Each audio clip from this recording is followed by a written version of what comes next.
हाँ जी, नमस्कार सभी को। स्वागत है एक बार फिर से यू कैन के इस ऑनलाइन प्लेटफॉर्म पर, जहां हम ए वॉइस ए मंथन नाम से आपके सामने क्लास लेकर आए हैं, जहां इंग्लिश के साइकोलॉजी के क्वेश्चंस चल रहे हैं, है ना। आरपीसी द्वारा पिछले एग्जाम्स में जो पीछे जा चुके हैं उन्हीं क्वेश्चंस को आपके सामने हम लेकर आए हैं, ताकि आप आगे आने वाले एग्जाम्स में यदि वो सेम क्वेश्चन रिपीट हो, उनके जैसे ही कोई क्वेश्चन बने तो वो क्वेश्चन आपका गलत ना हो। हर हाल में वो क्वेश्चन आपका सही होना चाहिए, है ना। आप बिल्कुल अपनी स्टडी कर रहे हैं, विज्ञप्ति आने से पहले जो अपनी प्रिपरेशंस कर रहे हैं, आपको उसका जरूर फायदा मिलेगा। आप क्वेश्चंस की टेक्निक समझेंगे, तरीका समझेंगे, किस प्रकार वो कैसा क्वेश्चन पूछ के हमें कैसे पजल कर रहा है वो, है ना, कि यहाँ जो गलती हो जाए लेकिन हमारे एग्जाम में गलती ना हो।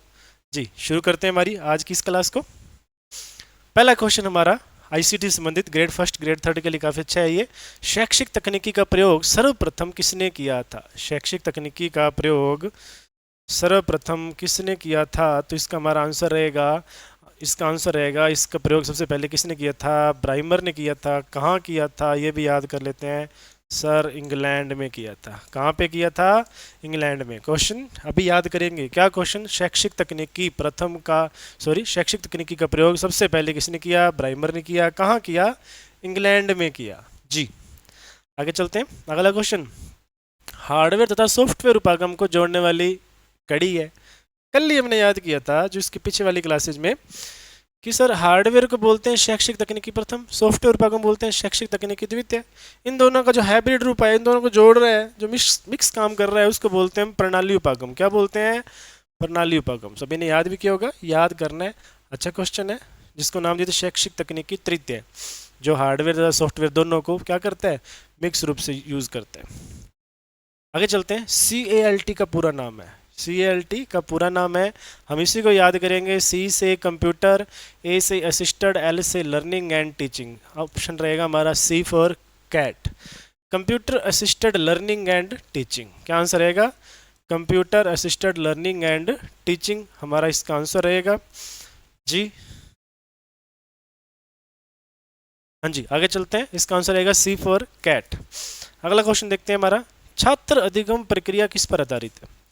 छात्र अधिगम प्रक्रिया हम जो स्टूडेंट सीखते हैं किससे सीखते हैं? जब हम बात करें आईसीटी की जो लेवल पे आगे बात करें कि हमें मशीनरी की जरूरत भी पड़ती है, उस मशीनरी पे हमें जो सॉफ्टवेयर्स है ना, जो हमने प्रोग्राम्स बनाए हैं, जो एप्लीकेशंस बनाए हैं, उन दोनों की सहायता से हम सीखते हैं।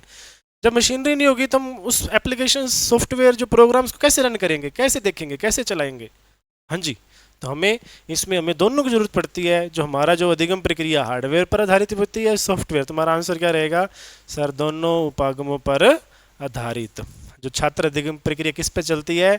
सर, हार्डवेयर पर भी चलती है, सॉफ्टवेयर। तो इसका आंसर रहेगा C फॉर कैट, दोनों उपागमों पर आधारित। जी, अगला क्वेश्चन देखते हैं। जब विद्युत प्रवाह कट जाता है तब निम्न में से किस डिवाइस में रखे डाटा और प्रोग्राम खो जाते हैं? है ना। मैं बात करता हूँ अपने जमाने की, जब हमारे पास पीसी होता था, पर्सनल कंप्यूटर, है ना। यूपीएस तो होता नहीं था, अनइंटरप्टेड पावर सप्लाई यूपीएस। अब डायरेक्ट लाइट होती थी, तब तक हमारा सिस्टम चल रहा है। यदि मैंने उसको सेव नहीं किया तो वो डाटा जब दोबारा लाइट आती देखते थे वो डाटा हमारा लॉस्ट हो चुका होता था, सेव नहीं रहता था। क्या होता था, है ना, बड़ा दुख होता था। लेकिन कर क्या सकते थे, अब तो चेंजेस आ गए, फिर भी वो डाटा में रिकवर हो जाता है। लेकिन वो बोल रहे हैं कि जब लाइट चली गई वो डाटा खो जाता था। हम जानते हैं कि वो डाटा उस टाइम अस्थायी मेमोरी में था, थोड़े टाइम के लिए रहा। अस्थायी मेमोरी मतलब कि यहाँ पे कौन सी है? रैम, है ना। हमने पिछली क्लास में याद भी किया था, रैम में एक अस्थायी है। ए से क्या याद करेंगे? अस्थायी। ए से अस्थायी मेमोरी है। और देखेंगे उल्टा वी बन रहा है, ये क्या बन रहा है? वी, है ना। तो ये वोलेटाइल मेमोरी भी है, नाशवान मेमोरी भी है। तो सर, रैम में एक अस्थायी मेमोरी है, मतलब कि डाटा खो गया, लाइट थी तब तक रहा, दोबारा वो रिकवर नहीं हुआ, कुछ टाइम के लिए था। तो इसका आंसर रहेगा रैम, है ना। और बात करें हार्ड डिस्क, ये दोनों, इसकी बात करें, हार्ड डिस्क एक सेकेंडरी डिवाइस होती है, यूज़र बेस्ड डिवाइस होती है ना, हम अपने सिस्टम से लगाते हैं, और ये स्थायी होती है। रोम भी एक स्थायी होती है। ठीक है जी, आगे चलते हैं।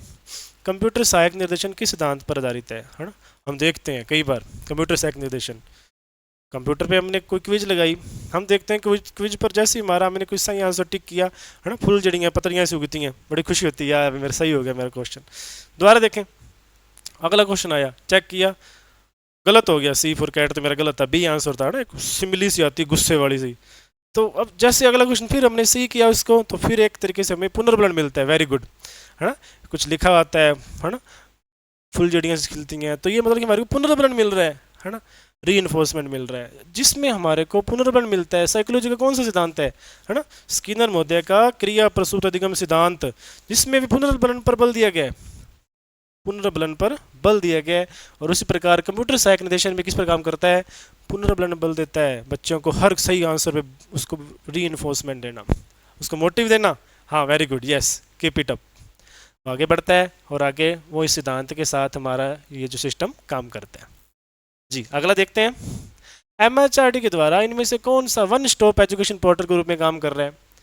याद करेंगे MHRD है ना, ये ग्रेड फर्स्ट सोशियोलॉजी 2020 में आया हुआ है।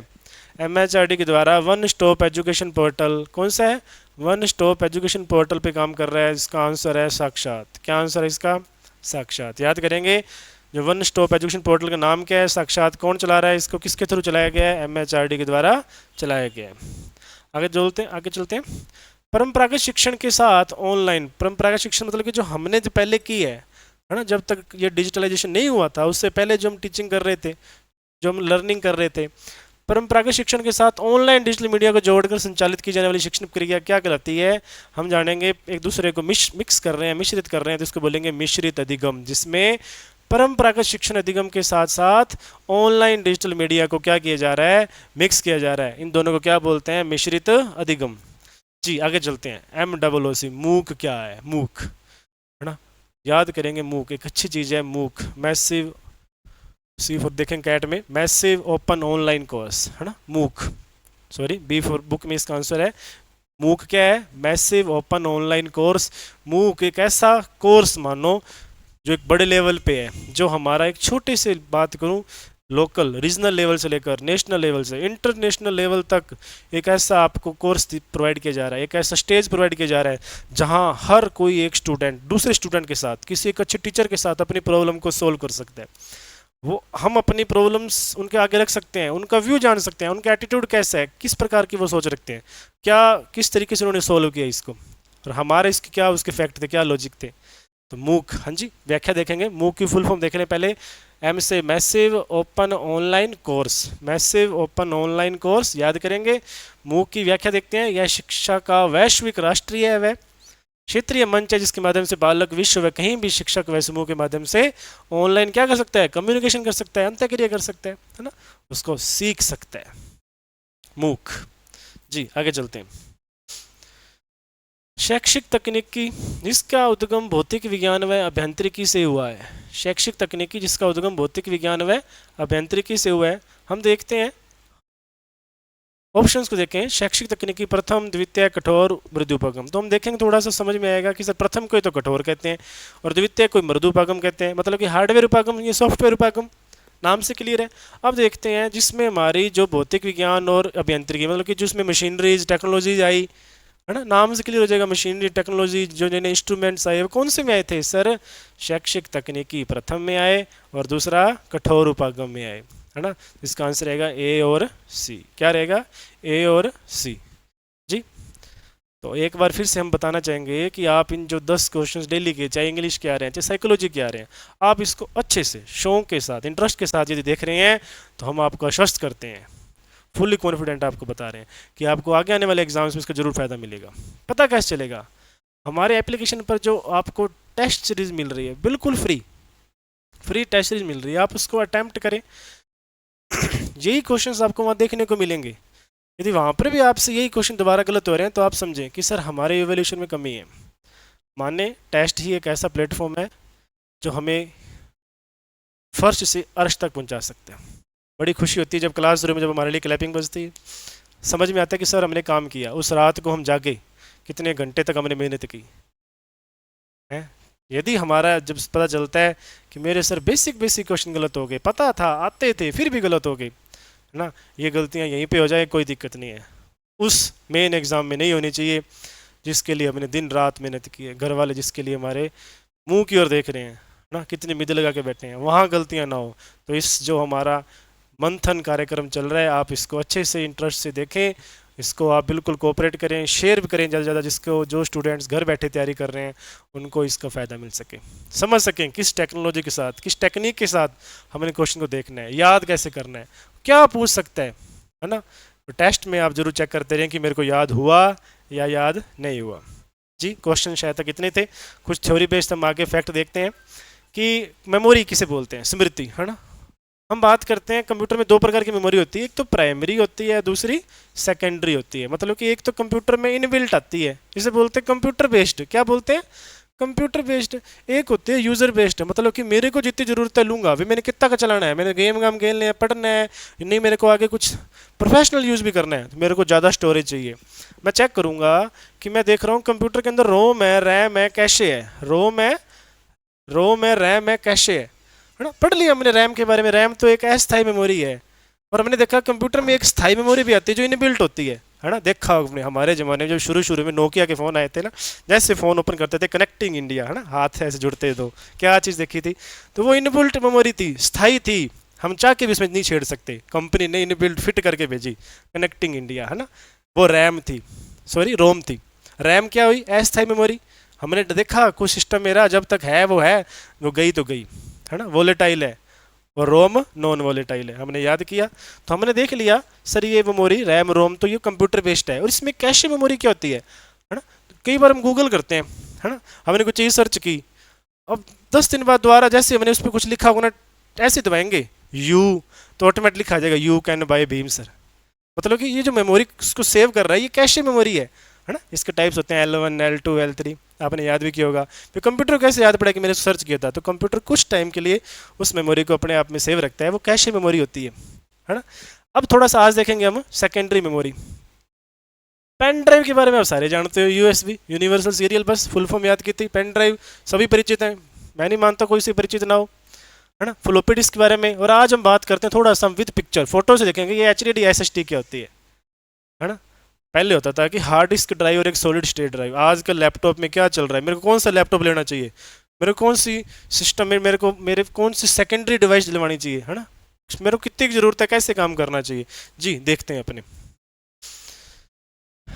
HDD SSD की बात आती है, सुना होगा आपने क्या यार, कोशिश कर SSD मिल जाए ना तो बहुत अच्छी बात है ना। बाकी अपने को HDD तो लेना ही लेना है। और HDD भी पहले चलता था कि GB तक नहीं, आज तक यार 1 TB तो कम से कम हो, है ना। TB मतलब कि टेराबाइट, है ना, उससे आगे चलता है वो अलग बात है, 1 TB तो कम से कम हो। तो हम देखते हैं ये स्थायी स्मृति होती है, चीज़ नोट करें तो वो कंप्यूटर बेस्ड थी, ये यूज़र बेस्ड है, जो आपने डाटा रख दिया उसके अंदर स्टोरेज रहेगा। ये स्थायी स्मृति होती है और इसमें जानकारी सदा के लिए बने रहते हैं, उसमें ना कुछ आपके ध्यान से फिजिकल कोई इसमें नुकसान ना आए उसको, तो वो सेफ रहेगी। और ये सेकेंडरी स्टोरेज डिवाइसेज है, क्लियर। SSD की बात करें, ये इनसे कहीं बढ़ के इसमें कुछ इंप्रूवमेंट करके सॉलिड स्टेट ड्राइव बनाई। क्या थी? फोटोज क्लियर करते हैं। SSD इससे बढ़ा या एक स्पीड में काम करने वाला सिस्टम आया। फोटो से देखते हैं, फोटो से समझते हैं क्या चीज़ है। ये थी HDD, ये थी SSD, है ना। अब आप देख रहे हो सभी, ये है, ये है, देखो ये डिस्क दिख रही है आपको, है ना, हार्ड डिस्क। ये एक तरीके से पूरा हार्ड डिस्क है, ये इसको ड्राइवर लगाओ, देखो जो इसको ड्राइव करता है पूरी डिस्क को, ये हार्ड डिस्क ड्राइव है। अब ये कहीं ना कहीं अच्छी स्पीड थी, इसमें और संशोधन किया, SSD लेके आए, SSD में चिप्स लगाई, माइक्रो मैनो चिप्स वगैरह लगाई, सिस्टम को और तेज किया कि इसमें कुछ नुकसान होने का रहे ही ना, गलती से भी जो डाटा है आपके कई सालों तक पड़ा रहे, कोई चांस ही ना पैदा हो कि गलत हो सकता है। अच्छे सिस्टम किया। SSD सॉलिड स्टेट ड्राइव, है ना, नाम से क्लियर है। आजकल यूज़ कर रहे हैं SSD को प्रेफरेंस देती है, कितने SSD कार्ड, SSD जरूर डलवाना, स्टोरेज आपकी SSD हो, तेज चलती है, दोनों ही सेकेंडरी है।